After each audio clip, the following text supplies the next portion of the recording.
늑대가 나타났다고 외치는 소년. 미신적인 사람이란 논리적이고도 합리적인 설명이 불가능한 어떤 생각이나 믿음을 가진 사람이라고 정의를 내릴 수 있다. 그래서 그는 자기가 믿는 것조차도 믿지 못한다. 이렇게 정의를 내릴 때 이 지구상에서 가장 미신적인 사람들은 진화를 신봉하는 인본주의자, 즉 휴머니스트들일 것이다. 그러한 휴머니스트들 가운데는 예수 그리스도를 거짓말쟁이로 만들려고 애써온 한 무리의 저명한 지성인들이 포함된다. 지금까지 이 지상에 살다간 모든 휴머니스트들이 지구상의 생명체가 나타난 것은 전혀 우연이라고 믿었지만 그들 중 아무도 그것을 논리적, 과학적으로 입증하지는 못했다. 지상의 생명체가 우연히 나타날 수 있는 확률은 10의 1300승이다. 그런데도 아인슈타인, 호킹, 다윈, 프랑클, 팔레이, 헉슬리, 우레이, 밀러, 콘버그, 피셔, 듀이, 러셀, 제임스, 그리고 4만 명의 대학 교수들은 그것이 절대로 옳다고 믿고 또 그렇게 가르치고 있으니 그들이야말로 정신나간 사람들이 아닐 수 없다. 유기적 생명체가 그저 우연히 암석과 용암으로부터 생물학적 예정에 의해서 생겨날 수 있다고 믿는 그런 정신나간 사람이라면 그는 장수도 모자란 카드를 가지고 게임을 하고 있는 얼간이나 마찬가지다. 그뿐만이 아니다. 엘리베이터가 꼭대기에 이르려면 한참 더 올라가야 한다. 교육받은 진화론자들이 성경대로 믿는 그리스도인들에 대해서 무식하고 미신적인 사람들이라고 여기는 것은 그들 특유의 본성들 가운데 하나다. 사도행전 4장 13절. 더구나 이 미신적인 이기주의자들은 이 세상 모든 골치 아픈 문제들이 초래되는 까닭이 성경대로 믿는 목사들 때문이라고 여긴다. 그들 눈에는 기독교 목사들이 운명을 예언하고 환난이 닥쳐온다고 떠벌리며 증오심에 불타는 광신적인 설교자들로 밖에는 보이지 않는 것이다.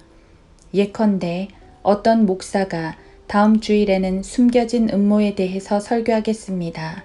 라고 예고라도 하는 날에는 당장 그 목사는 인간의 감성에 호소하거나 무식한 사람들의 편견에 호소하는 미신적인 우매자 또는 증오심에 가득 찬 목사로 낙인 찍히고 만다. 학식이 높은 모든 휴머니스트들이 다 똑같이 이렇게 생각하고 말하는 것을 보면 그들은 마치 유전자를 조작해서 찍어낸 복제품들 같다.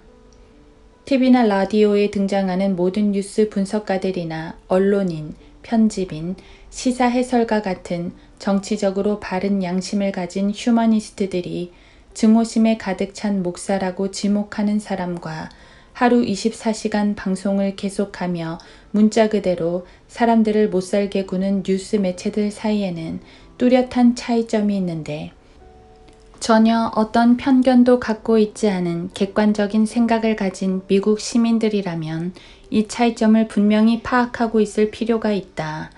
당신은 어두운 시대를 설파하는 예언자들이라 할 수 있는 성경을 들고 외치는 사람들이 당신의 집과 땅과 재산 그리고 할 수만 있다면 당신의 아내와 자녀들까지 탈취할 준비를 착착 진행하고 있는 확신에 찬 무장 살인범들과 어떤 뚜렷한 차이점을 갖고 있는지 분명히 파악하지 않으면 안 된다.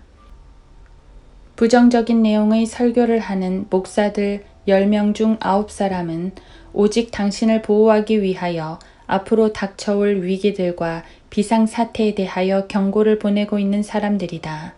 반면에 TV와 라디오, 잡지와 신문 같은 모든 주요 뉴스 매체에 종사하는 자들은 쉴 새 없이 위기에 위기를 조성해 감으로써 이러한 위기 상황들이 마침내는 연방 정부가 개입해야 할 비상사태의 국면으로까지 몰고 가려고 모든 시간을 소비하며 매달려 있는 자들이다. 이러한 뉴스 매체들이 지향하는 궁극적인 목표는 결국 USSA, 재산조사 몰수 연합체, 라는 경찰 국가를 창건하는 데 있다. 우리는 인위적으로 조성되는 이러한 비상사태에 대하여 우리 국민들에게 경계심을 갖도록 경고를 보내는 바이다. 왜냐하면 이렇게 인위적으로 조장된 비상사태는 당신과 당신 가족에 대한 연방정부의 통제를 점점 더 가중시켜 마침내는 당신과 당신 가족 모두가 국가에 예속되도록 끌고 가려는 의도에서 나온 것들이기 때문이다. 이러한 경고를 바라는 동기는 언제나 한결같거니와 그것은 민주주의 국가가 아닌 공화국을 확립하기로 원래 돼 있던 이 나라에 살고 있는 당신이 가능한 한 많은 자유를 누릴 수 있도록 우리가 당신을 지켜주고 싶다는 바람에서 나온 것이다. 1945년 러시아가 동독을 접수하였을 당시 러시아는 그곳에 그 어떤 유형의 마르크스주의 정부도 세우지 않았었다는 사실을 아마 당신은 알고 있을 것이다. 러시아는 동독에 전체주의 파시스트 경찰 국가를 세워놓았는데 그것은 1939년 이후 히틀러가 운영했던 형태의 정부와 정확하게 일치하는 것이었다. 그들은 이 전체주의 파시스트 국가를 독일 민주주의 공화국이라는 이름으로 불렀다. 그것은 레닌, 스탈린, 히틀러, 모택동, 카스트로 같은 철의 장막 군사 독재자들이 비밀 경찰을 통하여 통제하던 국가였다. 그것은 또 클린턴과 부시 대통령이 1990년대에 세워놓은 것과 동일한 경찰 국가였던 것이다. 그 정부는 그들의 소나기에 넣을 수 있는 한 모든 것을 강탈하여 마침내 모든 국민이 파산 지경에 이르도록 만들고 말았다. 오늘날 미국은 일종의 국제 소비에트 국가가 돼버렸는데 클린턴주의자들이 어째서 전 국민을 무장 해제시키려고 그토록 안달이 나 있는지 그 이유를 이것이 잘 설명해주고 있다. 그 어느 공산주의 국가에서나 칼 마르크스의 본래 이론에 충실하자면 다음과 같은 세 가지 사업이 수행되어야 한다. 1. 무신론이 공포되어야 한다. 그래서 어린이들을 교육하고 있는 모든 학교에서 하나님에 대한 생각이 깡그리 말살되도록 해야 하는 것이다. 이렇게 하려면 먼저 교실에 있는 성경을 치워버려야 하고 기도문을 없애버려야 한다. 이미 그렇게 돼버렸다. 그렇게 된 지 이미 15년도 넘었다. 한때 미국의 공산당 당수였던 윌리엄 포스터는 우리에게 당신의 자녀를 8년 동안만 맡겨주십시오. 그러면 당신의 자녀는 영원히 볼셰비키 당원이 될 것입니다. 라고 말한 바 있다. 윌리엄 포스터가 한 이 말은 러시아 공산당을 창건하였던 레닌의 말을 인용한 것이었다. 2. 두 번째 조치는 모든 무기들을 몰수하는 일이다. 사유재산을 몰수하려면 그 소유주를 죽이지 않고는 안 된다. 그런데 그 재산 소유주가 무기를 가지고 있다면 그를 살해하기가 쉽지 않다. 한 전쟁이 끝나고 나면 승전국이 패전국을 합병할 때에 패전국 국민들을 향하여 예외 없이 무기를 내려놓으라고 요구하는 것과 꼭 마찬가지로 한 부패한 정부가 시민의 재산 탈취를 기도할 경우에도 패배자들에게 그들의 무기를 내려놓도록 강요하기 마련이다. 국민이 무기를 내려놓을 때 국민을 자유시민으로부터 노예시민으로 전락시킬 수가 있는 것이다. 그렇게 되면 국민은 이제 그자들 마음대로 다룰 수 있는 존재가 돼버린다. 노예들로부터 스스로의 생명 또는 재산을 보존할 수 있는 기회를 박탈하기 위해서는 우선 수류탄, 화염 방사기, 적외선 망원경, 자동소총, 사이렌, 탱크, 지뢰, 폭탄, 광선총 등과 같은 군사무기들을 내려놓도록 요구해야 한다.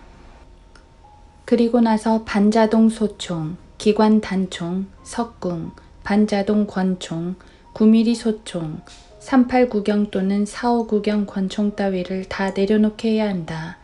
그리고 나면 또 22구경 권총과 소총, 모든 활 종류와 화살, 독침류, 접는칼, 단도, 장칼, 단검, 손가락에 끼우는 노쇠 고리, 대검 등까지도 몰수하게 된다. 자, 이제는 돈과 가재도구와 재산과 땅 그리고 모든 자산들을 일해서 벌지 않고도 도둑질할 수 있게 된 것이다. 이러한 정부는 곧 강도다. 3. 세 번째 취할 조치는 모든 사유재산권을 몰수하는 일이다. 교황 요한 바오로 2세가 외국을 순방하고 유엔을 방문했을 때 행한 연설문 중에서 가장 최근의 것 10가지만 입수해서 읽어볼 수 있다면 스탈린과 후르시초프가 실행했던 것과 똑같은 마르크스 레닌주의 사상이 그 안에 담겨 있다는 사실을 알게 될 것이다. 미국의 국가 창건의 아버지들은 모든 미 국민들 각자가 양도할 수 없는 특정 권리를 갖도록 결정해 놓았는데 그 중에는 생명, 그러나 텍사스주의 와코 학살 사건을 보라. 자유, 그러나 미화 1만 불 이상 국외 반출에 관한 규제법을 보라. 행복을 추구할 권리, 그러나 강화된 인종통합정책, 학교에 비치된 콘돔, 농담 한마디 했다고 벌금을 물리는 제도 등을 보라. 등이 포함돼 있다. 생명, 자유, 행복을 추구할 권리라는 표현은 백인이면서 성인이며 꿋꿋한 청교도 남성들로 구성된 사람들이 만들어낸 것이다. 거기에는 단 한 사람의 흑인도, 단 한 사람의 동성연애자도, 단 한 사람의 여자도, 단 한 사람의 카톨릭 교도도 없었고 어린이들이 그들에게도 권리가 있음에도 불구하고 끼지 못한 것은 말할 것도 없다. 그런데도 당신이 그 사실을 모르고 있다면 이거야말로 의미심장한 일이다. 당신은 뉴스 매체들에 의해서 완전히 세뇌되어 버린 것이다. 자, 보라. 당신은 언론 매체들이 백인이면서 성인이며 꿋꿋한 청교도 남성들이 만든 시민 권리에 대해 언급하는 것을 한마디도 들어보지 못한 것이다. 지난 50년 동안 단 한마디도. 늑대가 나타났다고 우리가 외치는 것은 우리가 연방 납세자들의 노름판 곁에서 무슨 개평이라도 떼어 먹으려고 그러는 것이 아니다. 그런 짓은 모든 정치인들이나 하는 짓거리다. 이웃을 돕고자 선한 일을 행함으로써 천국에 올라갈 길이나 닦아 놓으려고 우리가 늑대가 나타났다고 외치는 줄 아는가? 그건 구원받지 못한 자칭 그리스도인들이나 하는 짓이다. 우리는 무슨 판돈을 뜯기 위해서나 동양금을 올려받으려고 비상시국을 조장하는 짓 따위는 결코 하지 않는다. 그건 저널리스트들과 언론 편집인들이나 하는 짓이다. 그들은 끊임없이 새로운 비상시국을 조장해야만 한다. 그래야만 옷선 밑으로 기어드는 젖먹이 새끼들에게 젖을 빨릴 수가 있으니까 말이다. 이것이 뉴스 매체의 근본 사항이다. 그 어떤 정부도 생계를 위해 일하는 법이 없다. 그들은 도둑질로 수입을 올린다. 우리가 뉴스 매체의 근본주의라고 일컫는 것들 중 몇 가지 예가 여기 있다. 이것은 모든 뉴스 매체가 갖고 있는 일종의 종교로서 좋은 일 하자주의 또는 이 세상을 더 살기 좋게 만드는 일손 돕기라고도 불린다. 이것은 마치 성경에 나오는 돼지우리의 실내 장식을 새로 꾸미고 냉방시설을 설치해주는 것과 마찬가지 짓이다. 누가복음 15장을 참조해보라. 모든 정치인들과 언론 매체 사람들은 근본주의자들이다. 여기 그들의 근본주의 냄새를 풀풀 풍기는 기사들 중 몇 가지 실례를 들어보겠다. 1. 도웁시다. 도와줍시다. 벨파스트의 불쌍한 카톨릭 교도들은 박해받는 소수 집단입니다. 카톨릭 IRA가 자유를 찾도록 도웁시다. 신문사로 달려가 이 사실을 보도하게 합시다. 벨파스트의 개신교 다수 집단에 대한 반대 여론을 일으킵시다. 다수 집단은 물러가라. 위기다. 떨쳐 일어나자. 2. 돕자. 도와주자. 늑대다. 늑대가 나타났다. 운명의 그날이 닥쳐왔다. 아마겟돈이다. 남아프리카의 소수 집단은 물러가라. 아프리카에서 최고의 생활 수준을 누릴 권리가 있는 박해받는 불쌍한 흑인들을 생각하자. 어서 빨리 서둘러라. 공산주의자들로 하여금 그들을 쳐 죽이게 하자. 백인 자본주의자들은 물러가라.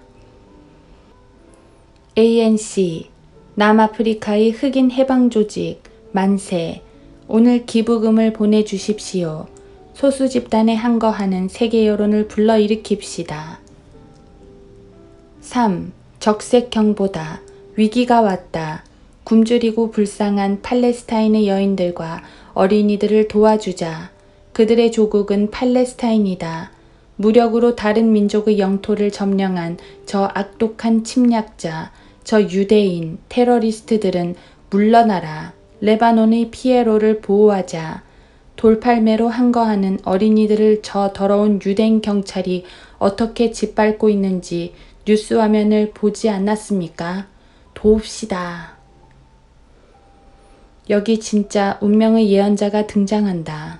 우리는 이것을 언론 매체의 근본주의라 부른다. 이것은 급진적인 종교적 광신도들의 신앙 강령을 응용한 것이다. 자, 계속해서 읽어보라. 4. 오 하나님 맙소사. 흑인 한 사람이 백인 경찰들에게 두들겨 맞고 있습니다. 인종적인 편견은 영원히 끝나지 않을 것인가? 아, 세상이 어찌 이렇게 되었단 말입니까? 보십시오. 여기 우리가 편집해 놓은 화면을 보십시오. 한 번 더 화면을 돌려봐요. 이봐, 한 번 더 화면을 내보내라니까. 자, 보십시오. 무장한 강도죄수가 흥분제를 먹고 시속 90km 속도 제한 지역에서 비록 시속 145km로 내달렸다고 해서 경찰들이 정말 저렇게 두들겨 패고 있지 않습니까? 이 박해받는 불쌍한 흑인을 도와줄 사람이 누구 없습니까? 그의 병원비를 마련키 위해 300만 불을 어서 빨리 보내주십시오. 이것이 바로 CBS, NBC, ABC 그리고 CNN TV 방송국의 근본주의다. 뉴스 매체의 의식 가운데 배어있는 교리와 강령들은 트렌드 가톨릭 공회만큼이나 확고해서 도무지 융통성이라고는 없다. 5. 이 가련한 흑인 미혼모들을 도웁시다. 자신들의 권리를 누리기 위하여 북부로 갔던 이 불쌍한 집 없는 사람들을 도웁시다. 이 내버려진 불쌍한 자녀들을 때리는 부모들을 어서 빨리 모두 체포하라. 위기입니다. 재난입니다. 이 신앙심 없는 어머니가 자기 아들에게 성경 구절을 외우게 하려고 애쓰는 모습을 보십시오. 오 하나님, 정의는 다 어디로 갔단 말입니까? 도웁시다. 도와줍시다. 모든 행동대원들은 앞으로 나오라. 다 모여라. 6. 뱃속에 든 아기 고래를 구해내자. 하얀 털복숭이 고양이를 구해내자. 동물들에게 친절을 베풀자. 상어에게 입맞추자. 저 농부가 늪지대를 훼손하기 전에 그 늪지대를 안고 있는 5만 5천 평의 땅을 어서 몰수해버려야 한다. 오 하나님, 우리로 하여금 다른 사람의 궁핍에 대하여 민감하게 마음 쓸 수 있도록 하소서. 법률을 더 많이 통과시켜라. 우리는 더 이상 보도할 기사거리가 없지 않은가. 우리는 더 많은 규제법이 필요하다. 체포하고 벌금을 물려야 할 사람들이 아직도 많이 남아있다. 7. 오 거룩한 성모 마리아여, 맥도날드 햄버거 가게 안에서 저항하며 총을 쏘아대는 저 미친 사람들을 보소서. 서둘러라. 시급하다. 모든 양민들로부터 지금 당장 무기를 빼앗으라. 오직 특정 소수만이 총을 지녀야 한다. 시간이 없다. 어서. 이런 것들은 급진적이고도 광신적인 우익분자들, 몰상식하기 짝이 없는 허풍쟁이 재난 경고자들의 소산이다. 이러한 근본주의적 운명 예언자들은 단 10초 안에 캐캐묵은거리의 장사꾼 설교자로 변신한다. 돈, 돈, 돈. 이것이 바로 그들이 하는 게임 이름이다. 유다는 복지 후생의 대상이 되는 어머니들이나 길거리에 나앉은 사람들 따위에 관심이 없었다. 그는 한낱 도둑이었고 동시에 기부금 수납 관리자였다. 요한복음 12장 6절. 성경을 가르치는 목사라면 진짜 늑대가 나타난 것을 목격하기 전에는 결코 늑대가 나타났다고 외치지 않는다. 마찬가지로 조지 너퍼, 세계 권력 투쟁의 저자나 안소니 서튼, 하나님에 관한 전쟁의 저자, 제시 헬림스, 자유인이 일어서야 할 때의 저자, S.W. 아담스, 연방준비위원회와 달러 조작의 저자, 도널드 맥알바니 정보자문위원회의 전임 책임자, 게일 립링거, 뉴에이지 성경 역본들의 저자 같은 사람들 모두가 그럴 사람들이 아니며 텍스마스, 큰 누나가 당신을 감시하고 있다. 의 저자나 톰 앤더슨이 쓴 그 어떤 저서를 보아도 이들은 그럴 사람들이 아니다. 이들 저자들은 늑대를 보면 금방 그 늑대를 알아볼 수 있는 사람들이다. 미혼모는 늑대가 아니다. 복지 후생의 대상이 되는 흑인도 늑대가 아니며 얻어맞고 있는 무장강도도 역시 늑대가 아니고 얼스터시의 바티칸 국가를 창설하려는 교황의 기도를 막으려고 저항하는 벨파스트의 개신교도들도 늑대가 아니다. 아니고 말고. 그러나 위에 열거한 저자들이 늑대가 나타났다고 외칠 때 당신이 창밖을 내다보면 틀림없이 거기에는 90kg가 넘는 커다란 얼룩이 늑대가 송곳니 끝으로 침을 질질 흘리며 당신을 노려보고 있는 것을 보게 될 것이다. 저널리스트들이 생계를 유지하기 위해서 할 수밖에 없는 그런 게임을 우리가 하고 있는 것이 아니다. 우리들에게는 넘길 수 없는 어떤 마감 시간이 있는 것도 아니고 이웃에게 선한 일을 행하며 하나님의 호의를 얻어보려고 애쓰는 돈에 미친, 섹스에 미친, 급진주의 광신적 우익분자인 근본주의자들에게 꼭 해다 바쳐야 할 아무런 책임도 없는 우리는 아주 홀가분한 사람들이다. 우리들은 다만 장래 어떤 일이 일어날지를 알고 있을 뿐이다. 요한계시록 5, 6, 13, 17장, 이사야 14, 65, 66장, 요엘 2, 3장, 다니엘 7, 8, 11장 등. 언론 매체의 모든 근본주의자들이 데이빗 코레시 같은 사람처럼 하루에 24시간 쉬지 않고 늑대가 나타났다고 외치기를 계속하다가도 정말 늑대가 나타나 사람들을 잡아먹으려고 하면 그들은 고의적으로 그 사실을 숨기려 애쓴다. 자넷 레노, 프리히 가카, 사라 브레디, 메첸바움 상원의원, 테드 케네디 같은 자들이 코레시 같은 사람들 10명보다 더 간악하게 많은 사람들을 살해하려고 시도하는 데에도 언론 매체들은 그 사실을 고의적으로 숨기려 하는 것이다. 이 살인자들은 우리를 무장해제시키고 나서 잘 훈련받은 무장 군인들을 우리 주위에 풀어놓는다. 진짜 늑대가 나타나면 마음이 뒤틀려 있고 타락한 이들 급진적 우익 근본자들은 구원자다, 협력자가 왔다.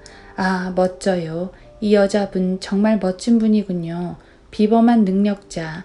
그녀는 보기만 해도 정말 신선한 공기를 마시듯 속이 후련해지는군요. 라고 외쳐댄다. 이 표현들은 타임지가 소수민족 어린이들에게 최루탄 가스를 퍼부었던 한 레즈비언 여성 자넷 레노를 묘사하는 데 사용했던 표현 그대로다. 짐 존스 목사가 성경을 부인하던 900명의 젖먹이들에게 레이스로 장식한 쿨에이드를 받아먹도록 하였을 때 언론 매체 근본주의자들이 밖으로 뛰어나와 큰 재난이 일어났다고 떠벌리며 하루 종일 대소동을 벌였다. 오 하나님 맙소사, 우리를 도우소서. 저 종교의식을 보십시오. 저 반카톨릭주의자를 보십시오. 저 밖에서 우리 자녀들을 다 잡아가려는 저 광신자들로부터 누가 미국을 보호할 것인가. 그따위 말일랑 집어치우게나 애송이야. 샘 아저씨여 또는 샘 아주머니여. 우리를 구하소서. 군대를 보내소서. 사방에 경보를 울려라. 적색 경보를. 저 목사들을 모두 쓸어버려라. 아프리카 흑인 독재자 이디 아민은 1971년 1월 25일 유엔의 지지를 등에 업고 단 6개월 동안에 짐 존스가 10년 동안 거듭나게 했던 사람들보다 더 많은 사람들을 죽였다. 이디 아민은 KKK단이 1866년 이후 지금까지 살해했던 것보다 더 많은 흑인들을 단 5년 동안에 살해하였다. 30만 명. 남아프리카의 넬슨 만델라와 ANC, 남아프리카 흑인 해방 조직이었던 아프리카 민족회의는 1994년 한 해 동안에 실은 8개월 동안에 남아프리카 정부의 백인 인종차별주의자들이 1900년에서 1990년 사이에 살해한 것보다도 더 많은 흑인들을 살해해버릴 수 있었다. 언론 매체의 근본주의자 떠벌이들이 늑대다 하고 외칠 때에 밖을 내다보면 결코 진짜 늑대는 거기에 없다. 언론 매체들이 양이나 스컹크나 기린이나 돼지나 물소나 혹은 다람쥐들에게 우리의 이목을 집중시켜 놓는 바람에 우리가 엉뚱한 곳에 눈을 돌리고 있을 때 늑대는 이미 우리들 눈앞에 다가와 있음을 보게 된다. 데이빗 코레시 자신은 생전에 단 한 사람도 죽인 일이 없다. 다만 그의 살인자들이 17명의 비무장 소수민족 어린이들을 포함하여 모두 83명을 살해했을 뿐이다.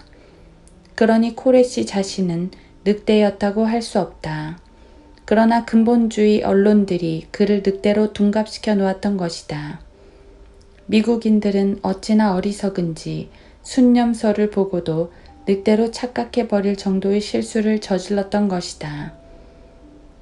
자넷 레노가 염소들을 쓸어내기 위해 정부가 훈련시켜 놓은 살인부대, 탱크부대를 앞세워 밀고 나갈 때 슬릭 윌리 클링턴은 그 암늑대의 등을 쓰다듬어주며 격려하고 있었다. 이러한 사실들은 모두가 지금 문자로 기록되어 있는 사실들이다. 맥알바니 정보자문위원회의 와코 대학살, 미 경찰 국가의 출연에 대한 사례 연구라는 제목의 특별 보고서 안에 이러한 일들이 모두 활자로 기사화돼 있는 사실이다.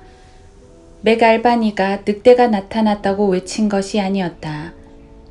그는 다만 늑대와 그 한패거리들의 정체를 밝혀놓았을 뿐이었다. 여보, 이 예쁜 그림책 좀 보세요. 어디 이 그림 속에서 늑대를 발견할 수 있겠어요? 그러나 우리는 그것을 발견할 수 있다. 성경대로 믿는 사람들이라면 누구나 그것을 찾아낼 수가 있다. 실제로 우리는 모두 7마리의 늑대를 발견할 수가 있는데 긍정적 실천, 행동 교정, 총기 단속, 환경보호, 범죄 단속, 가치 규명 및 평화 유지군 등과 같은 용어들이 그 7마리의 늑대의 이름들이다. 이 개같은 놈들의 집단 틈바구니 속에서 정작 코레쉬나 짐 존스 같은 사람이 뜯어먹을 뼈다귀는 한 개도 없었을 것이다. 무슨 책이든 닥치는 대로 독서를 많이 하는 사람 같으면 우리가 결탁의 문학이라고 부르는 책들을 누구나 다소간 접하게 될 것이다. 이러한 문학은 모두가 인간이 공통적으로 가지고 있는 어떤 믿음 또는 미신, 내 토대를 둔 것으로 되게 사악한 존재들로 구성되어 있는 어떤 일단의 존재들이 눈에 띄지 않게 은밀하고 비밀스럽게 모든 세상사의 이면에 도사리고 있어서 그 하는 일들이 감추어져 있거나 가려져 있을 것이라고 사람들이 보통 생각하는 그런 믿음을 바탕에 깔고 있는 것들이다. 이러한 문학의 작가들은 그 어느 시대에서나 대부분의 사람들이 자신들에게 어떤 골치 아픈 문제들이 일어났을 때 그 원인이 무엇인가를 도무지 알 수 없는 내용들을 주제로 삼고 거기에 항상 매달려 정신을 쏟는 사람들인데 예컨대 혁명들은 어떻게 해서 비롯되는가? 어째서 경제적 불황이 일어나는가? 괴상한 치명적 질병들은 어디서 연유되는 것인가? 어느 정부가 그렇게 빨리 무너진 까닭은 무엇이었을까? 정치인들이나 정치가들은 어째서 이런저런 결정을 내렸을까? 등이 주로 이들이 다루는 주제들이다. 이들 작가들에 의하면 말타의 기사들, 철인들, 프리메이슨, 칼럼버스 기사단, 시온의 학식 높은 장로들, 로스차일드 가문, 바티칸, 카자르 몰몬교, 예수회, 빌더버거스, 로마클럽, 미 대외관계위원회, CFR 등을 포함한 수많은 세계의 주인들이 어딘가에 은밀히 숨어 있다는 것이다. 열렬한 로마 교황 예찬가인 퀸스보로가 쓴 초자연적 신권 정치라는 책이나 존 로빈슨의 결탁의 증거들, 케이스 스펜서의 모든 것을 보는 눈을 숭배하는 종교 같은 책들은 결탁에 대하여 아주 세밀하게 기술하고 있다. 조지 너퍼의 세계 권력 투쟁이나 케네드 고프와 유진 캐슬의 저서들도 다 동일한 맥락으로 한 짝을 이루고 있어 두말할 것도 없이 서로가 상대의 내용을 교환 편곡해 놓은 책들이다. 아무도 감히 결탁이라 부르지 말라는 것이 이들 문학이 다루는 주제 중 대표적인 유형이다. 메카디의 작품 승리로부터의 후퇴와 에드워드 그래핀의 무서운 주인 같은 책들은 역사적인 사실들로 꽉 차 있고 알랭스탕, 텍스마스, 게리 알렌, 톰 앤더슨, 조지 노벨, 존 스토머, 짐 라헤이, 로버트 웰치, 존 화이트헤드의 작품들은 어느 것이나 결탁이냐 아니냐 하는 얘기로 가득 차 있는데 TV에서는 전혀 보도된 바 없는 이야기들을 당신의 등 뒤에서 하루 24시간 동안 계속 쏟아내놓는 바람에 이런 이야기를 모아 한 권의 400페이지짜리 책으로 엮어도 10권은 좋게 될 정도다. 미국의 언론 매체들은 결코 녹음된 내용 전체는 고사하고 그 절반도 우리에게 알려주지 않으며 그들이 공급하는 뉴스의 40%가 무슨 편집이다, 교정이다 하면서 잘라먹고 변형시켜 놓는 바람에 뉴스를 들어도 전혀 안 듣는 것보다 조금도 나을 게 없는 실정이다. 이런 사례들 수백 가지 중에서 3가지만 필자가 간략하게 소개하겠다.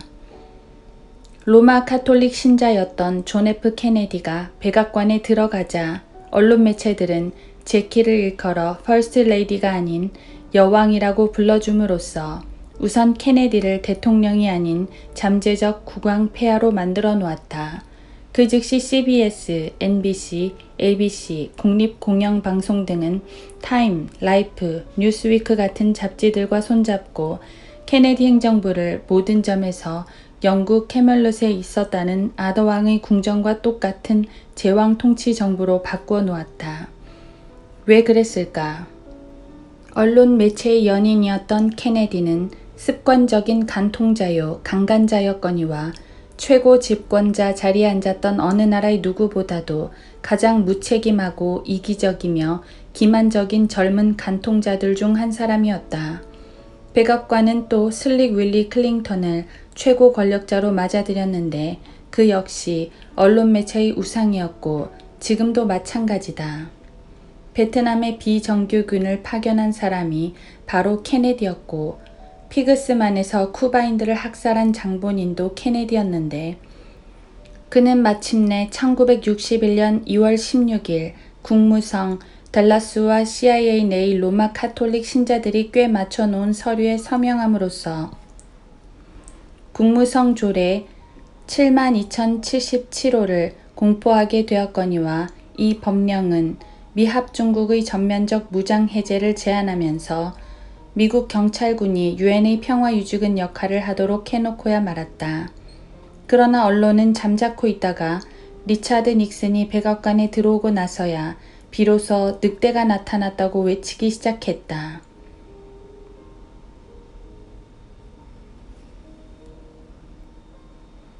클린턴과 오입쟁이들이 관련된 퍼니게이트에 대해서 말들이 많은데 케네디는 자기의 여왕 곁에서 22번이나 살며시 빠져나왔는가 하면 시카고 마피아 두목 카포의 여자친구 샘 지앙카나 그리고 마릴린 먼로와 동침하다가 끝내 들통이 나고 말았다. 그러나 언론은 단 한 사람의 기자도, 단 한 사람의 뉴스 해설자도, 단 한 사람의 편집인도, 단 한 사람의 저널리스트도, 그리고 단 한 사람의 특집 기자도 이러한 사건들에 관하여 누구 하나 입을 열지 않다가 이 사건들을 거론한 책 4가지가 시중에 출판되었을 때에야 겨우 입을 열기 시작했다. 그러나 이러한 언론인들의 변명인즉 닉슨의 범죄는 미국 국민 전체에 끼친 범죄지만 케네디의 범죄는 단지 자기 아내에 대한 과오에 지나지 않을 따름이었다는 것이다.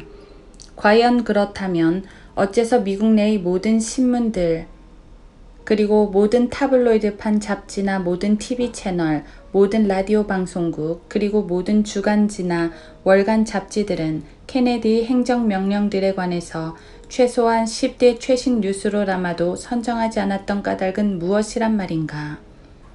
행정명령이라는 게 도대체 뭐였지? 하고 어리둥절한가? 네, 벌써 그럴 줄 알았다.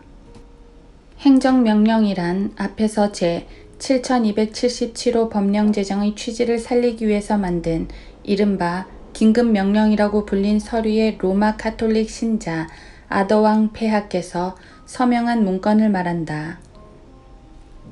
이 명령, 특히 제10995, 10997, 10998, 10999, 1101, 1103, 11005 및 11004항 들은 주야를 막론하고 항시적으로 법 집행부로부터 아무런 사전 예고가 없더라도 미 연방 또는 외부 군대가 우리들의 집에 침입하여 재산과 물품을 몰수하고 우리 자녀들을 납치하며 몬타나와 아이오밍 또는 알래스카 등에 있는 연방 운영 수용소로 보낼 수 있고 또 우리 부모들을 미시간이나 아리조나에 있는 수용소로 보낼 수 있다고 규정한 행정명령 문서다. 이 명령들이 집행되려면 그 로마 카톨릭 독재자가 단지 비상사태를 선언하기만 하면 그만이었다. 그리고 비상사태를 조장하는 사업은 1945년 이래로 언론 매체들, TV, 라디오 및 신문 등의 가장 중요한 기본 신념이 되어 왔다. 비상사태 여부는 어떻게 규정할 것인가 하는 것은 1993년 자넷 레노 장관 시절의 법률에 명시되었다. HR 5210호 라는 딱지가 붙어있는 이 법률에 따르면 1995년과 1996년 슬릭 윌리 클링턴은 그의 모든 섹스 파트너들과 함께 우리의 재산을 몰수하여 나라 빚을 갚을 수 있게 되었는데 그것도 어떤 자가 누구누구한테 제보해온 내용을 보니까 너의 재산이 여차여차하다 더라고 했으니 너의 재산은 몰수하는 게 마땅하다는 식으로 돼 있는 것이다. 1993년에서 1997년 사이에 한 여성 동성연애자 자넷 레노 장관 치하에 있던 미국의 새 법무성에 따르면 어떤 소문이나 익명의 제보자에게서 신고가 들어오면 FBI나 DEA가 가면을 쓰고 무장한 괴한들을 파견하여 그것도 한밤중에 우리 집을 급습할 수 있다는 것이다. 이런 일에 대해 그 누구도 늑대가 나타났다고 외쳐주지 않는다. 이 법령이 미국에서 발효된 지가 벌써 오래되었는데도 말이다. 우리들을 이러한 죽음 앞에 필자는 죽음이라고 표현한다. 세워놓은 장본인은 옛날 아더왕 케네디요. 로마 카톨릭교도 케네디 일가였다.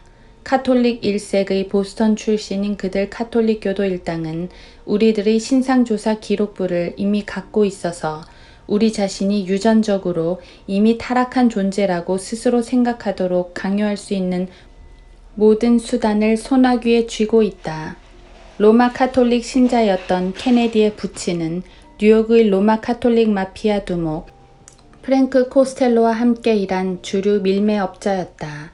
그는 한 여배우와 정기적으로 간음을 했고 자기 부인과 함께 유럽을 여행할 때도 그 여배우를 달고 다닐 정도의 위인이었다.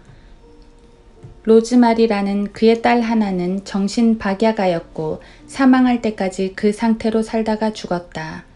캐슬린 케네디의 남편은 전쟁터에서 전사하였고 조 케네디 2세는 폭격기 조종사였는데 그는 살해당했으며 캐슬린 자신은 비행기 추락사고로 사망하였다.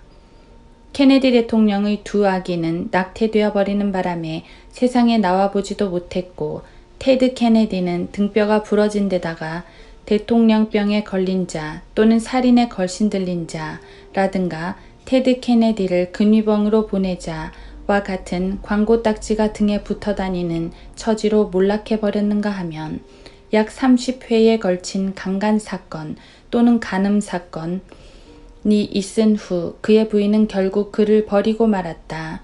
또 바비와 존 두 사람 모두 헐리우드 매춘부 마릴린 먼로나 주디스 캠프벨과 간통한 후 총탄을 맞고 머리통이 날아가 버렸다. 그리고 또 다른 한 사람의 케네디는 마약에 중독되더니 38세도 되기 전에 꺼져버리고 말았다.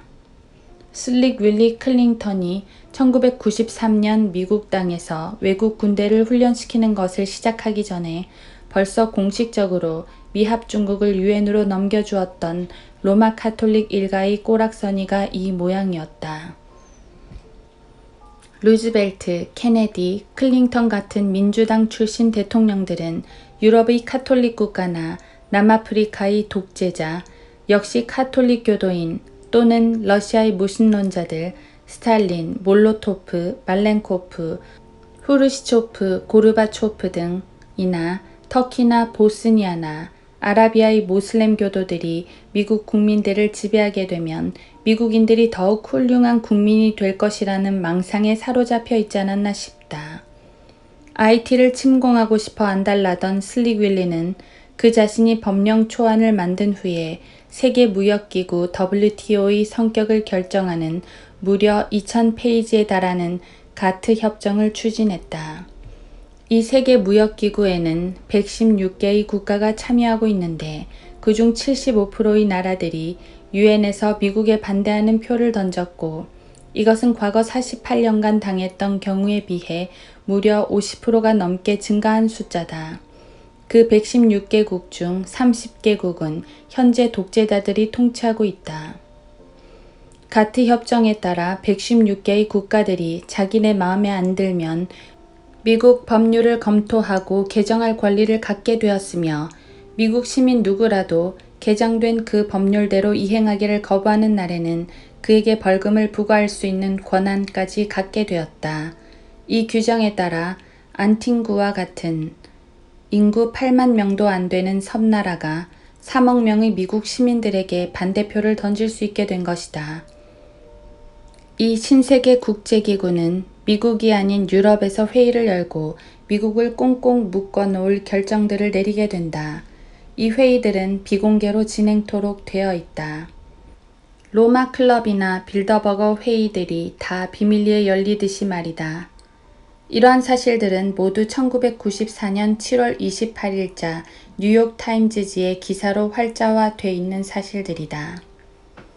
미국 혁명은 1976년 진지하게 시작되었거니와 그것은 원래 차의 세금을 둘러싼 분쟁이 아니라 무기 단속에 대한 항거로 야기된 분쟁에서 시작되었다. 붉은 군복을 입은 대영 제국의 군대가 오직 한 가지 목적으로 렉싱턴과 콩고드로 진군하였는데 그것은 차세 폐지 문제를 의논코자 모인 보스턴 차 회의를 해산시키려는 것이 결코 아니었다.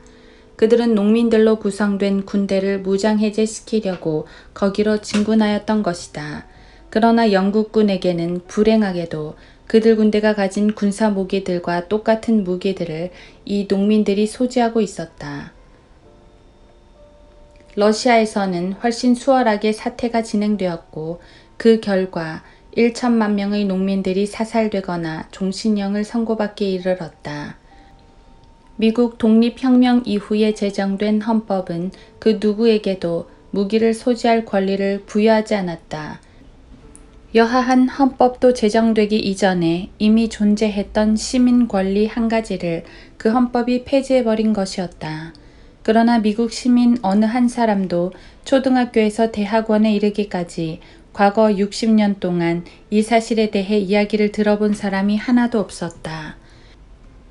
이러한 사실들은 JPFO가 출간한 역작, 치명적인 법률들 안에 상세하게 기록하여 문서화시켜 놓은 내용에서만 발견될 뿐이다. 20세기에 발생했던 7번에 걸친 집단 대학살극 모두가 한 가지 공통점을 갖고 있는데 그것은 7번 모두가 무기단속 법률이 만들어진 이후에 벌어졌다는 점이다. 7군데의 시민들이 일단 무장 해제된 후 심지어 칼, 대검, 어떤 경우는 곤봉까지도 빼앗긴 뒤 그들은 체포, 검거되고 떼지어 갇히고 투옥되고 고문당하고 살해되었으며 그들의 토지와 자산은 몰수되어 국가 부채를 갚는 데 쓰여졌던 것이다.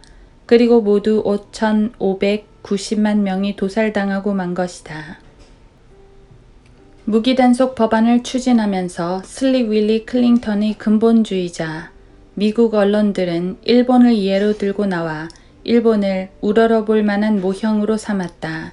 이 사실은 앞으로도 두고 미국의 언론 매체들이 얼마나 정신나간 녀석들인지를 증명하게 될 것이다.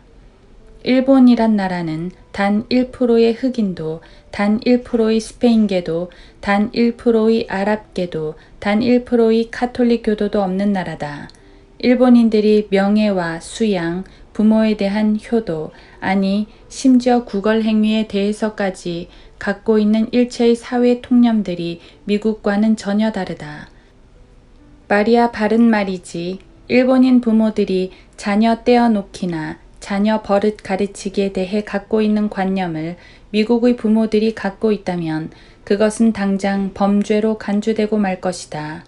미국에서는 부모들이 자녀들을 떼어놓는 날에는 당장 분리자로 몰아서 당국이 체포할 수 있는 나라가 아닌가.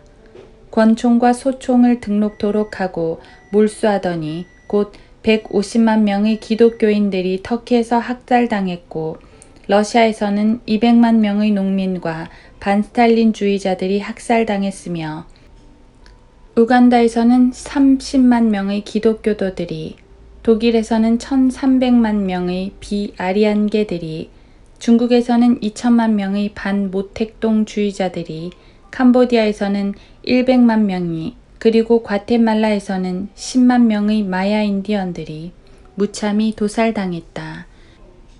그리하여 모두 합쳐 5,590만 명에 이르는 무주한 사람들이 정치적으로 정당하지 못하다는 이유로 무참히 희생된 것이었다.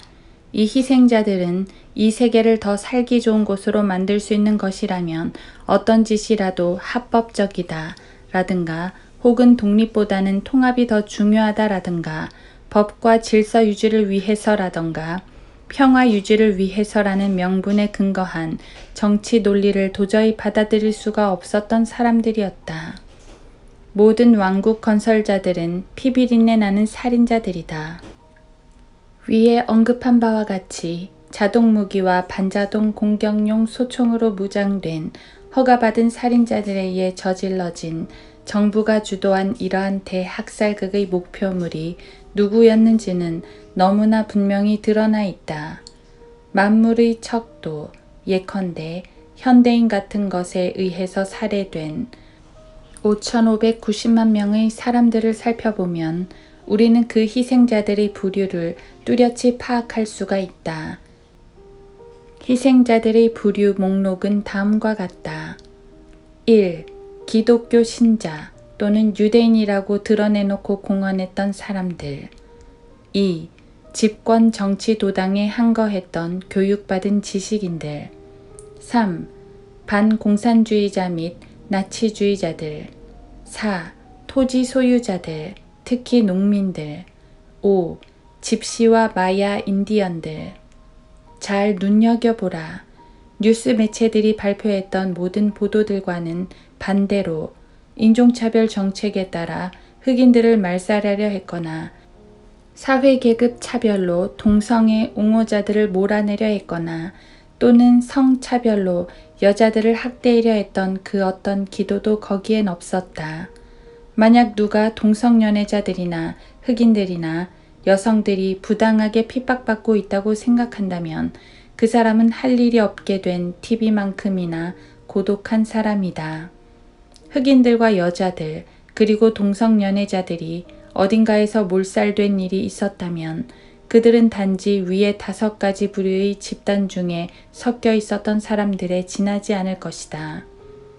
언론 매체에 종사하는 구역질나는 녀석들은 30년 동안 극단으로 치닫더니 이제는 녀석들의 근본주의 사상을 우리의 목구멍 안으로 쏟아부으려 대드는가 하면 과거와 현재의 역사를 눈 하나 깜짝하지 않고 무시해버리면서 흑인이니 동성연애 옹호론자들이니 하는 따위 부류가 불공평한 대우와 압제를 받아서는 안 된다고 추켜 세우면서 보호해 주려 하고 있다. 이들은 디즈니월드 안에 살고 있었다.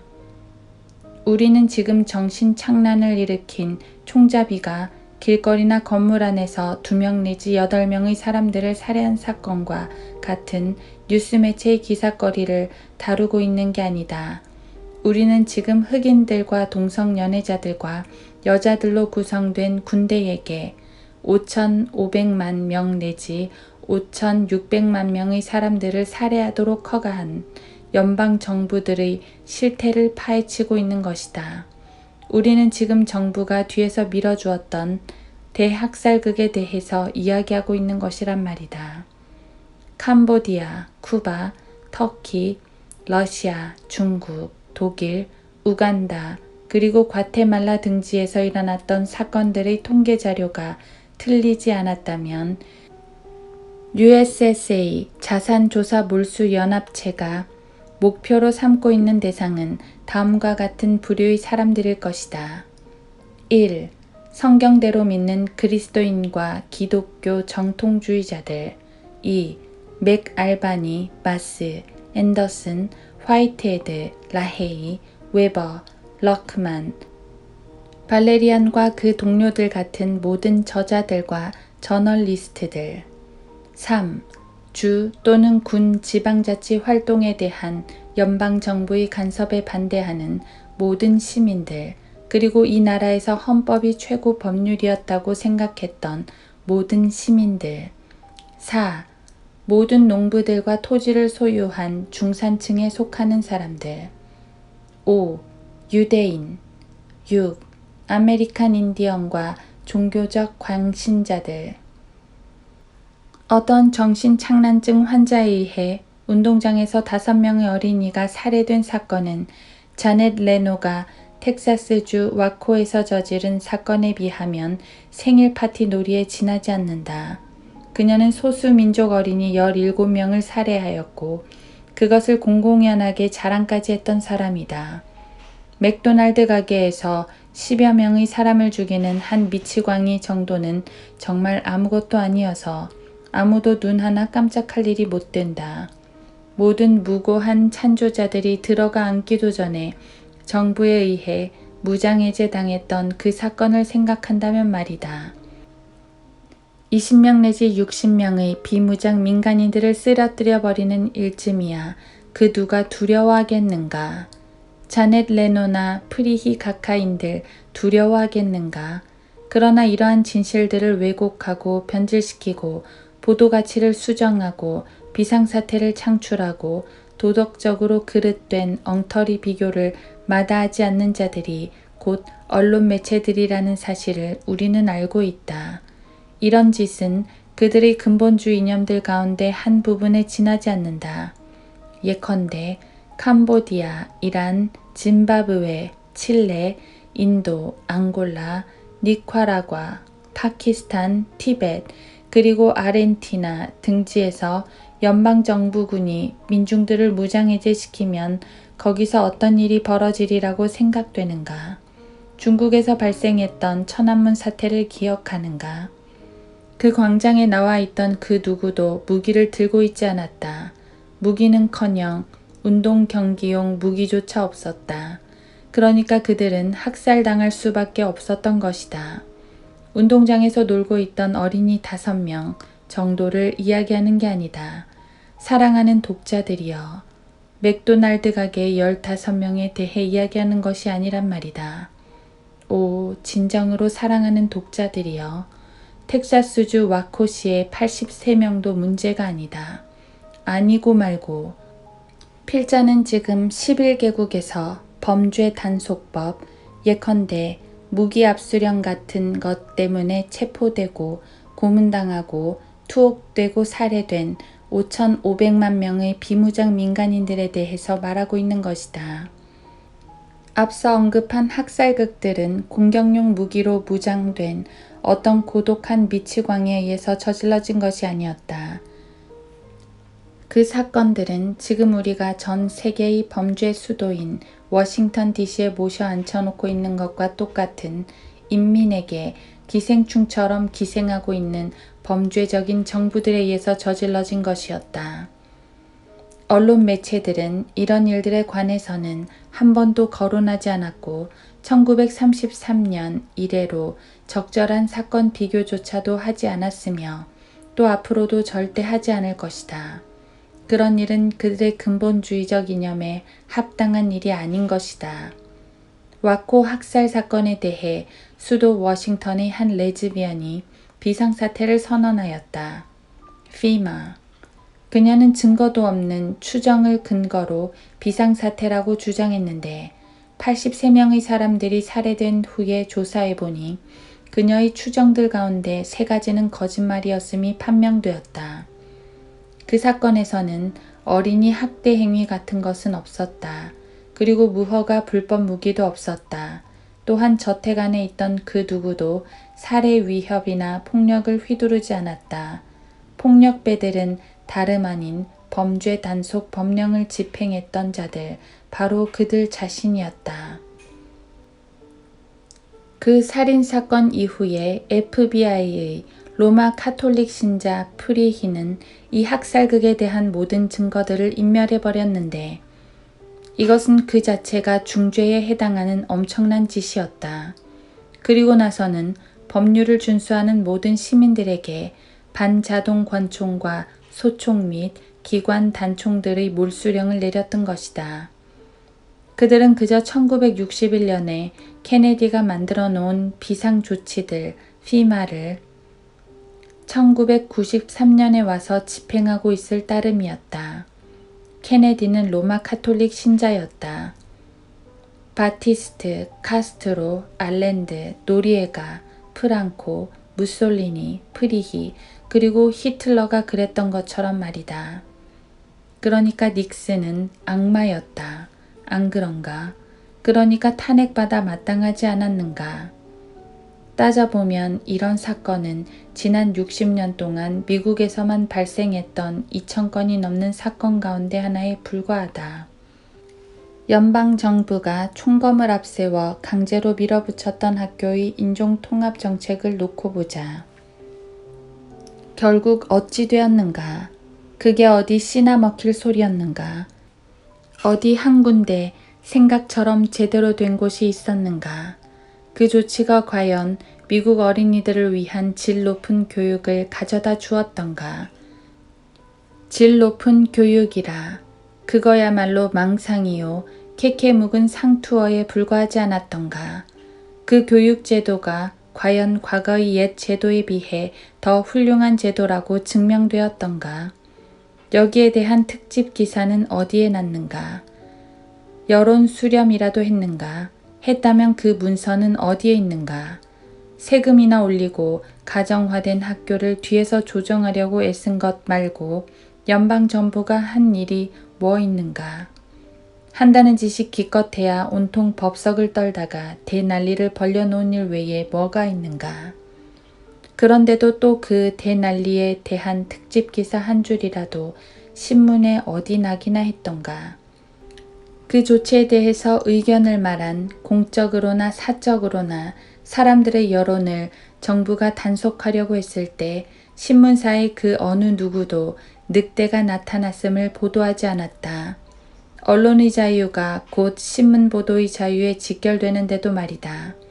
과거 40년 동안 신문사들이 자유언론 검열제도를 도리어 부추겨 왔으니 그럴 만도 할 수밖에.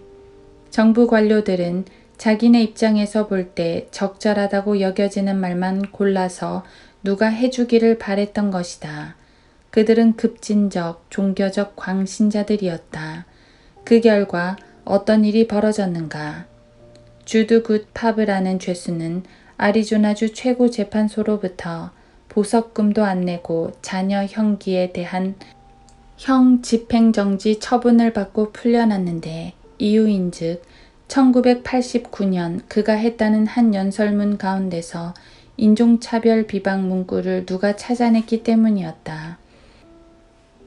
백인 인종차별주의자 랜디 웨버나 백인 광신자 데이빗 코레시 또는 한 강도에게 피습당한 백인 희생자 버나드 고에츠를 공격할 수 있는 언론 자유밖에는 재판관이 누릴 수 있는 언론 자유란 없는 것이다. 남부 브롱스시에 흑인 녀석들과 잔나비 같은 놈들이 우글거린다고 말했다가 양키즈 프로야구팀은 그 해의 흑인 시장에게 공식 사과를 하지 않으면 안 되는 봉변을 당했다.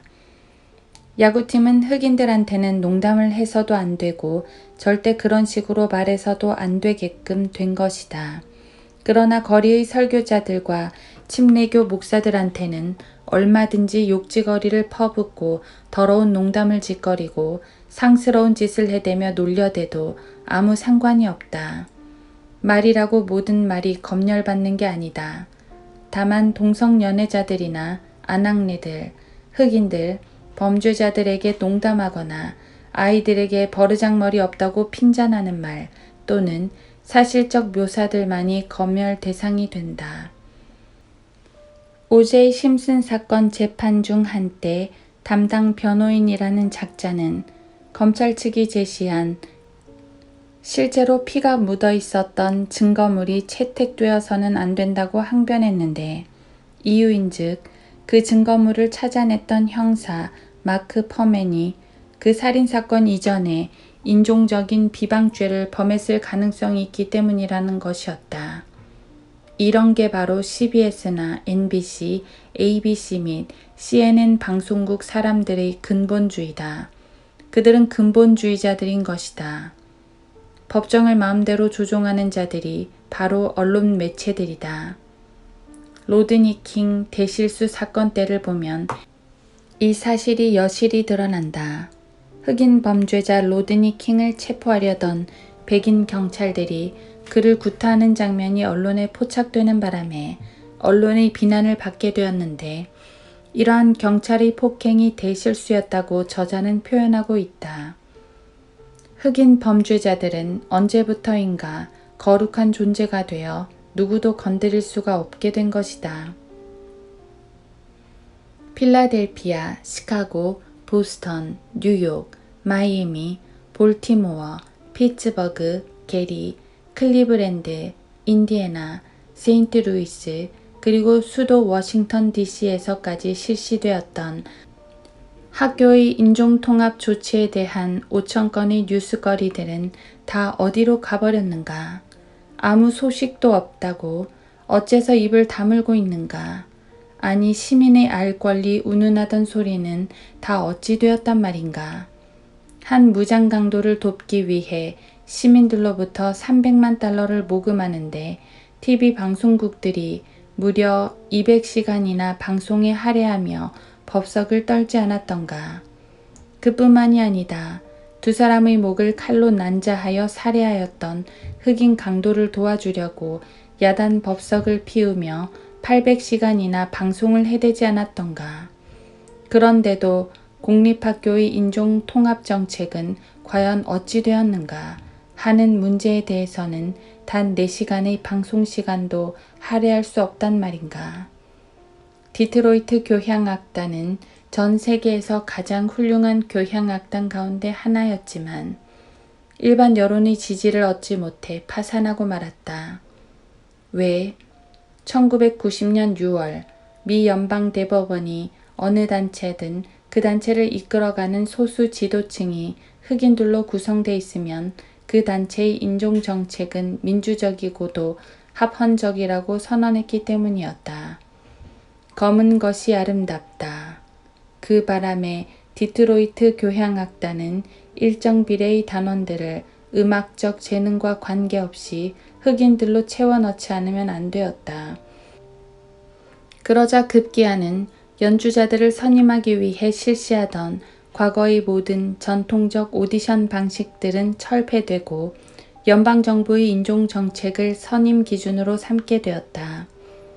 과거에는 악단원 선발 테스트에 응모한 후보들은 모두가 막 뒤에 가리워진 채 시험관들이 후보의 성별이나 나이 및 유색인 여부 등을 일체 알아볼 수 없게 해놓은 상태에서 각 응모자들에게 악보를 나눠주고 연주케 함으로써 순전히 그들의 음악적 재능만을 기준으로 하여 뽑거나 탈락시켰던 것이다. 그러나 지금은 더 이상 그런 식으로 하지 않는다. 지금은 후보들이 단지 그들의 피부색에 따라 선발되거나 탈락당하게 된다. 언론 매체들의 눈에는 베리 골드 워터나 제리 폴웰, 그리고 제시 헬름즈, 러시 림바우, 조지 윌리스 같은 사람들이나 늑대로 보인다. 흑인 살인자들 오제이 심슨과 흑인 난폭운동자 로드니 킹은 전혀 위험인물로 간주되지 않는 것이다. 폭동을 선동하는 공산주의 대통자는 늑대가 아니라 오히려 국민적 영웅으로 높여진다. 흑인 시장 베리가 환각제와 마약을 복용하면서 매음굴에 들락거리는 동안에도 그가 콜롬비아 구역, 즉 수도 워싱턴을 흑인들만의 독립주로 만들려던 제시 잭슨의 계획을 강력히 밀어주고 있었으므로 언론 매체들의 눈에는 베리가 전혀 늑대로 보이지 않았다. 수도 워싱턴 시민 전체의 90%가 흑인들이다. 언론 매체 근본주의자들에 따르면 제시 헬름즈야말로 늑대였다. 왜냐하면 그는 마틴 루터 킹 2세를 아브라함 링컨이나 조지 워싱턴과 같은 서열에 올려놓기를 반대했기 때문이었다. 마약 밀매 조직이 전 미국을 얼마나 뒤흔들어 놓았던가 하는 문제에 대한 특집 기사가 신문에 난 것을 누구 한 사람이라도 본 일이 있는가? 마약 밀매 조직이 어디 있느냐고, 그들이 활동을 시작도 안 했다고. 아니 그럼 백인이면서 성인이고 꿋꿋하고 성경대로 믿는 사내들이 앞장서서 적극 장려하는 바람에 그 마약이란 게 어디선지도 모르게 어느 날 갑자기 튀어나왔단 말인가. 좋다. 그렇다면 마약 밀매가 처음 어떻게 시작되었는지 한번 살펴보자. 마약 밀매업 추진자들의 90%가 로마 카톨릭 신자들이었다.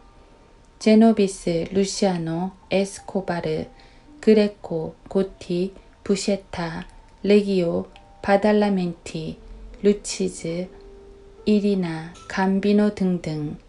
마약이 미국에 어떻게 유입되었는가에 관한 보고 문서는 한 건도 없고 시리즈 기사 한 줄도 없었다. 그러나 필자가 한 건 찾아낸 게 있다. 그 문서는 영웅들과 마약, 여걸여장부라는 의미의 헤로인은 마약을 뜻하는 헤로인과 발음이 같은 데서 영웅들이라는 의미의 앞단어 heroes와 대비해 놓음으로써 마치 영웅들과 여걸들이라는 뜻처럼 들리게 해놓았다. 여기서 영웅들이란 마약 밀매 조직의 배후에 있는 조직 폭력배 두목들을 말한다. 여걸여장부라는 제목의 문서는 언론 매체의 근본주의자가 쓴 기사가 아니었다. 그 문서에 의하면 시민권 조례라는 법령이 1964년에 제정되면서 영혼의 형제들이라 불렸던 베트남의 흑색 부대를 통해 마약 밀매 조직이 시작되었다는 것이다. 브라이언 조셉 예비역 대위에 의하면 할렘 출신들에게는 마약이 필요했다고 한다.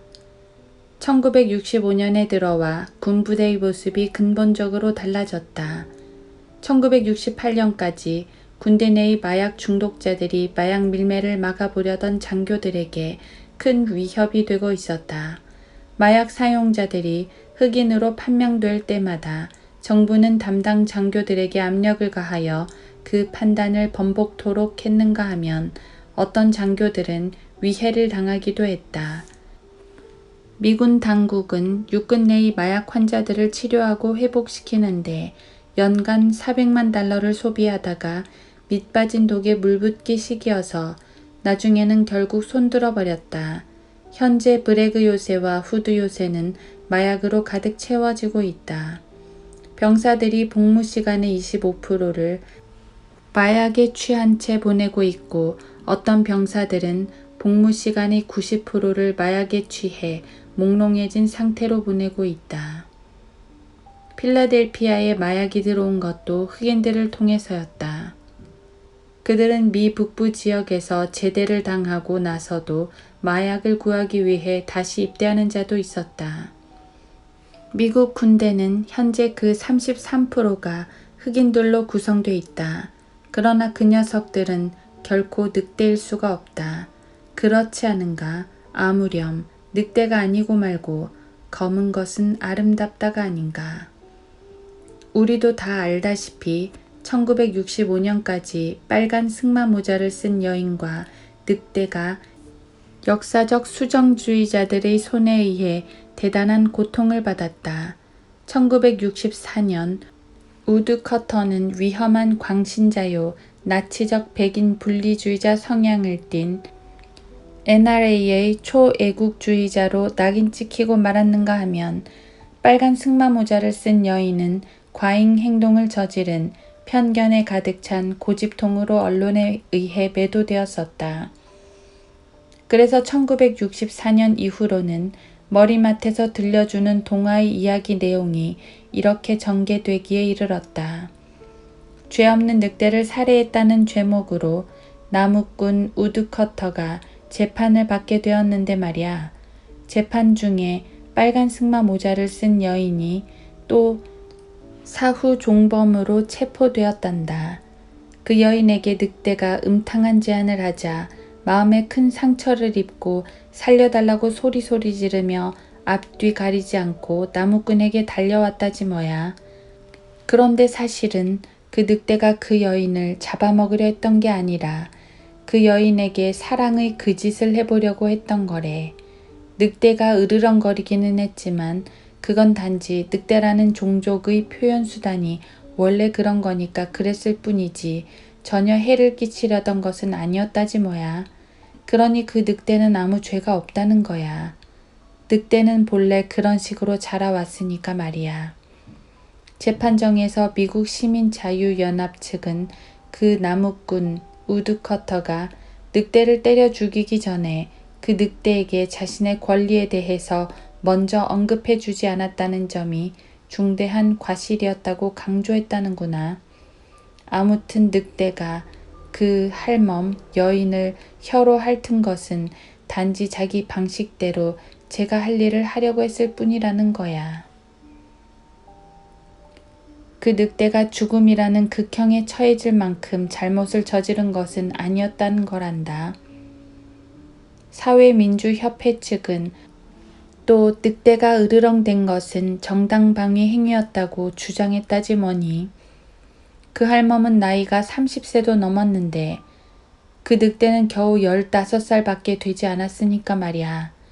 결국 나무꾼은 치명적인 무기를 사용한 폭행 가중죄로 기소되었단다.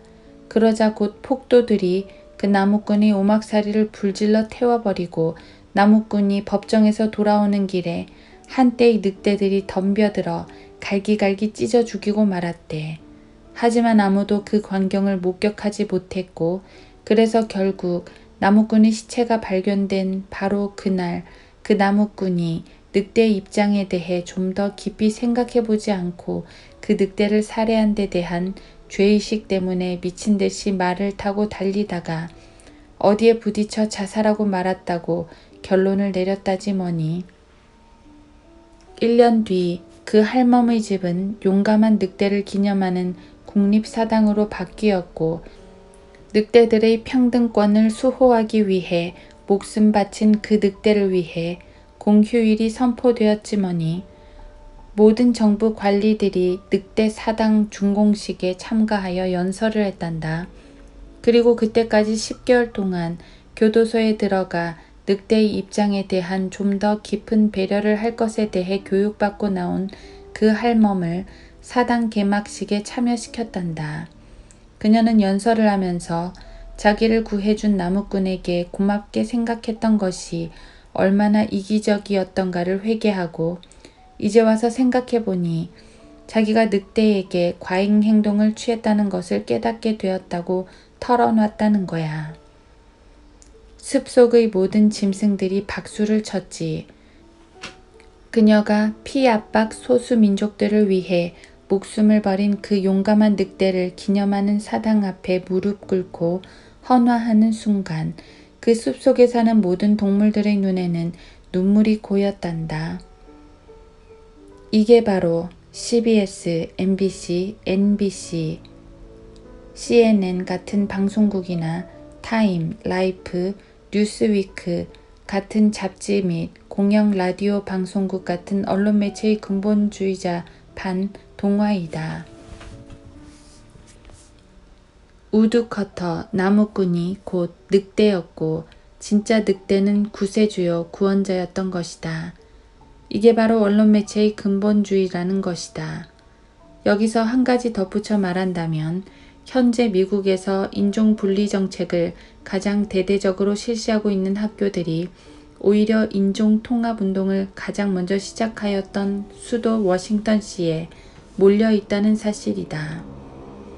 연방대법원은 흑인을 죽인 살해범보다 백인을 죽인 살해범에게 더 무거운 극형을 내리고 있으므로 앞으로는 흑인을 살해한 백인들을 더 많이 사형에 처해야 하며 흑인들이 흑인을 살해했거나 백인을 살해한 데 대해서는 사법 처리를 받지 않으며 극형은 백인들에게만 국한된다. 운운하는 성명을 발표하였다. 검은 것은 아름답다니까 당연하겠지. 언론 매체의 근본주의는 자기네들이 재난을 조작해낸 뒤 그 재난에 대한 속보는 내지 않는 것을 원칙으로 삼고 있다.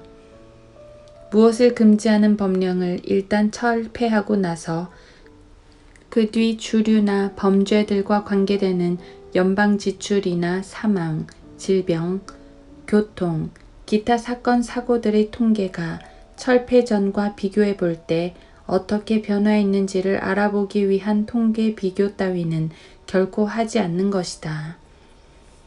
여성 해방 문제도 마찬가지고 동성연애자 해방 문제나 인종통합 문제에 대해서도 마찬가지다. 그들은 다만 원래부터 자기네들이 그러한 운동을 선동하였기 때문에 모든 사태가 의례히 개선되었다고 치부해버리고 마는 것이다. 그게 바로 근본주의의 신념인 것이다. 언론 매체들은 워터게이트 사건에 대해 잘 속아 넘어가는 시민들에게 무려 800시간의 방송시간을 할애하여 보도하였다. 케네디가 나라 전체를 몽땅 팔아먹고 헌법 전체를 창밖으로 내던져 버린 데 대해서는 단 1시간도 방송에 할애하지 않았던 그들이었는데 말이다. 그게 바로 CBS, NBC, ABC, CNN 같은 방송 매체들이고 타임, 라이프, 뉴스위크, USA 투데이 같은 신문 잡지들이며 또 공영 라디오 방송인 것이다.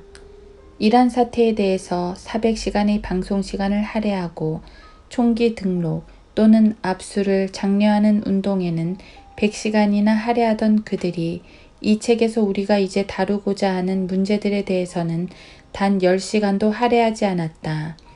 도대체 뉴스가 다 어디로 갔단 말인가.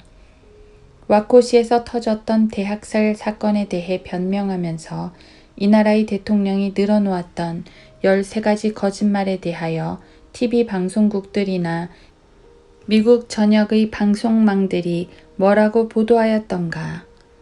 이 나라의 대통령은 이미 입증된 무기 더미에 대해서 거짓말을 했다. 위험에 처해 있던 무고한 어린이들에 대해서도 새빨간 거짓말을 했고 코레시의 인간성과 평판에 대해서도 거짓말을 했다. 연방수사국이 어린 인질들을 보호하고 있다고 거짓말을 했고 진압작전에 사용했던 가스의 종류에 대해서도 역시 거짓말을 했다. 코레시가 살인자라고 거짓말을 했고 사건의 주범들이 사용했다는 장비와 화력에 대해서도 터무니없는 거짓말을 했다. 그리고 그는 미성년자 학대죄의 본질에 대해서 어쩌고 저쩌고 하면서 거짓말을 늘어놓았다. 그러나 언론 매체들은 그의 거짓말을 오히려 극찬하였다. 클링턴의 거짓말하는 재주에 비하면 리차드 닉슨은 정말 아마추어에 지나지 않는다. 그런데도 클링턴은 탄핵받지 않았다. 탄핵은커녕 오히려 칭송을 받았다. 누구한테 칭송을 받았던가. 언론 매체들한테서 칭송을 받았다. 그들은 클링턴과 결탁한 자들인 것이다. 그들은 경찰 국가를 건설하는 음모에 결탁하고 있고 지금 경찰 국가가 세워지고 있는 중이다. 이 이야기는 결코 꾸며낸 이야기가 아니라 역사적인 사실이다. 미 연방수사국의 우두머리는 카톨릭 교도다. 프리히. 그는 1994년 민주당이 총기 단속 문제를 들고 나왔을 때 자유주의자들의 집단인 민주당의 위헌적인 조치에 동조하는 정치적 지지 입장을 취했던 인물이다. 케네디 대통령이 만들어 놓은 7277호 조치를 살펴볼 때 이 사실은 별로 놀랄 일이 아니다. 두 인물이 다 카톨릭 교도들이었다. 로마 카톨릭 신부와 수녀들의 복장은 검은색이다. 중세 암흑 시대에 카톨릭 교회는 모든 성경대로 믿는 사람들을 가리켜 마치 와코 사건을 일으킨 자들을 다윗주의자들이라 매도했던 것처럼 사교 집단의 이교도들이라고 몰아붙였고 따라서 모두 화형에 처해야 한다고 선언했다. 케네디의 교회도 이와 마찬가지로 유럽의 성경대로 믿는 사람들의 가장 큰 단체 카타리를 가리켜 마귀 들린 자들이라고 몰아붙였는데 그 이유인즉 카타리라는 어휘 정화하다 또는 깨끗게 하다라는 뜻을 가진 말 예컨대 카타르시스에서 나온 말이 고양이를 뜻하는 캣에서 유래된 말로 그들이 고양이를 숭배하는 자들이기 때문이라는 것이었고 따라서 그들은 사탄 숭배자들이라는 것이었다. 아마도 그 당시 역사학자들은 그리고 후세의 역사학자들 또한 카톨릭이라는 어휘가 고양이를 뜻하는 캣에서 유래된 말이라는 사실을 몰랐던 모양이다. 사실은 캣이라는 어휘와 고양이에게 모든 것을 바치다 라는 뜻을 가진 홀릭이라는 어휘가 합쳐서 캣홀릭, 캐톨릭이라는 합성어가 된다. 백보양보해서 말한다 해도 이 사실은 계시록 13장 1에서 2절 말씀을 놓고 볼 때 불길한 조짐을 나타내고 있다. 검은 고양이에 관련된 이 사실을 추적하다 보면 독일에서 100년 동안 카톨릭 정당이 국제 흑색당 블랙 인터내셔널로 알려져 있었다는 사실을 발견하게 된다. 이것은 공산주의 정당들을 일컬어 국제 적색당이라고 불렀던 것과 마찬가지다. 이것은 모두가 역사적인 사실이다. 메카비의 국제 흑색당 시리즈에 실린 어느 글이라도 좋으니 읽어보라. 독일 역사가들은 누구나 이 사실을 자기 신분증 내용만큼이나 똑똑히 알고 있다. 로마 카톨릭 교도였던 히틀러의 비밀경찰 게스타포의 우두머리 역시 카톨릭 교도였다. 게스타포의 강제수용소는 그러나 마틴 루터의 아이디어로 만들어진 것이 아니었다. 마틴 루터의 신학 이론이나 유대인에 대한 그의 카톨릭 신자로서의 자세도 전혀 그와는 관계가 없었다. 그러나 미국의 카톨릭 신문들은 그것이 마치 마틴 루터의 사상과 관련이 있었던 것처럼 선전했다. 히틀러는 마틴 루터가 아닌 로마 카톨릭의 교황 피오 11세와 정교 협약을 맺고 있었다. 프리메이슨 비밀결사의 강령이나 공산주의, 개신교, 사회주의 강령 어디를 보아도, 아니 사탄주의를 보아도 나치 파시즘의 기원들은 찾아볼 수가 없다. 그 기원들은 바로 로욜라 이그니티우스의 카톨릭 예수회의 강령에서 발견되고 있다. 17세기와 18세기로 거슬러 올라가 볼 때 예수회를 사람들이 뭐라고 불렀는지 아는가? 그들은 이것을 흑 십자군의 기사들이라고 불렀다. 히틀러의 SS 나치 친위대는 히틀러의 독일인 기사들이라고 불렀다. SS 친위대, 예수회, 기사들, 그리고 프리이가카 등이 모두 같은 교회 소속이었다. 그들은 침례교도가 아니었다. 1913년으로 거슬러 올라가 제1차 세계대전 이전에 카이저 비렐름이 교황을 방문한 자리에서 이번 기회에 교황께서 독일은 카톨릭 교회를 수호하는 칼이 되주어야 한다고 말씀하신 데 대해 본인은 깊은 관심을 갖는 바입니다. 라고 말한 바 있었다. 이것은 바로 8세기 말에서 9세기 초에 이르기까지 서로마 제국을 통치하였던 샤를 마누 대제의 생각과 정확하게 일치하는 생각이었다. 언론 매체가 로마에 관련된 뉴스를 내보낼 때마다 기사에 늘 분명하게 쓰는 말이 하나 있는데 그것이 무엇인지 잘 눈여겨보라. 로마의 성직자를 자칭하면서도 언론 매체들은 꼭 그 교회라고 표현하는 것을 볼 수 있다. 그냥 한 교회도 아니고 로마 카톨릭 교회도 아니다. 바로 히틀러가 그렇게 불렀다. 히틀러는 로마 카톨릭에 대해 꼭 그 교회, The Church라고 지칭했었다. 미국의 주요 언론 매체들 또한 모두가 이와 정확하게 똑같은 지칭법을 사용한다는 것을 알게 될 것이다. 언론 매체들에게는 일반 교회는 없고 다만 로마 교황이 있을 뿐이다. 이것이 곧 그들의 근본주의적 신념인 것이다. 히틀러가 권력을 장악하기 전 프랑스에서 유대인을 공격하는 싸움을 주도하였던 사람들이 바로 예수의 신자들이었다. 듈락 신부. 헝가리에서 유대인을 박해하던 자도 예수의 신부 방가였다. 이탈리아의 살인자는 또 다른 예수의 신부 브리시아나였고 독일에서는 오버만, 무케르만, 로플러, 파터 등과 같은 예수의 아버지, 신부라는 뜻을 가진 father들이 온갖 못된 짓을 다 저질렀다. 오버만 신부는 기독교의 확고한 도덕률의 반석이 모든 기독교 신앙을 재결합시키는 최선의 기반이다 라고 말했다. 히틀러 자신은 국가사회당 강령 제24조 가운데서 국가사회당은 확고한 기독교 신앙을 기반으로 한다고 그 정체성을 밝혀놓았다. 히틀러의 저서로 알려진 나의 투쟁. 사실은 스템펠 신부가 쓴 책이라고 어떤 사람들은 주장하고 있는데 그 가운데서 로마 카톨릭 신자 히틀러는 나는 유대인들을 타도함으로써 하나님의 사역을 돕고 있다고 말하고 있다.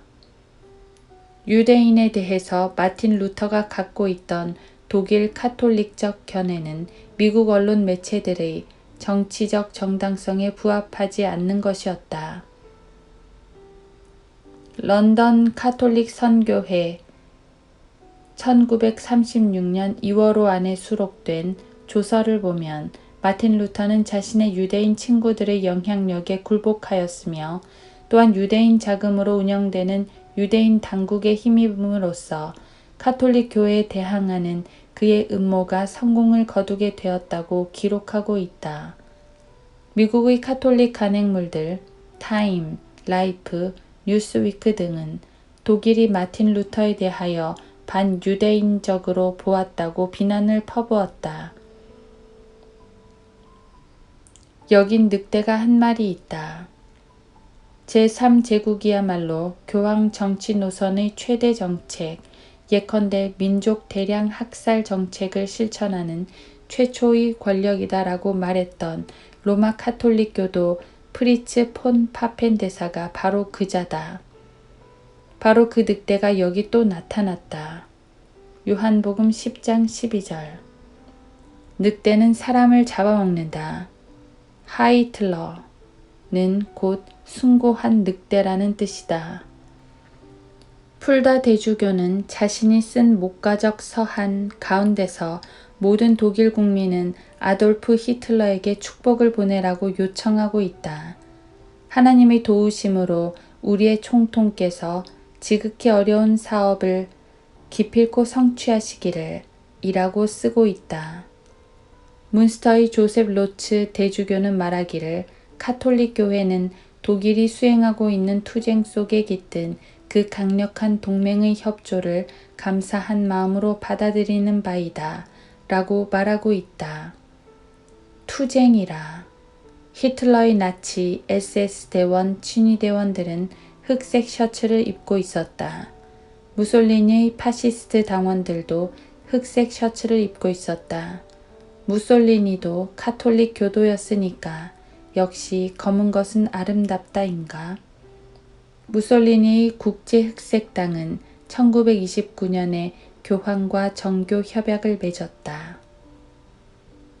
히틀러의 국제흑색당은 1933년에 교황과 정교 협약을 맺었다.